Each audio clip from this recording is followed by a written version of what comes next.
Boa tarde, galera. Aqui a gente vai ensinar hoje como desmontar o painel do Duster para muita gente aí que não sabe, entendeu?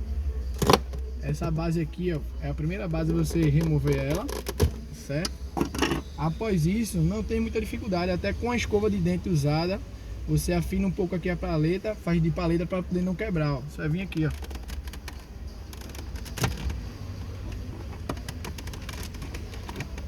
Do outro lado faz a mesma coisa.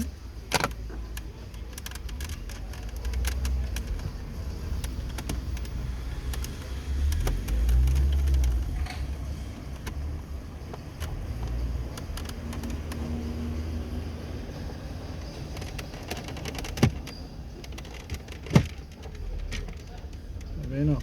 Sem muita dificuldade, beleza? Espero ter ajudado aí a galera. Espero para os próximos vídeos.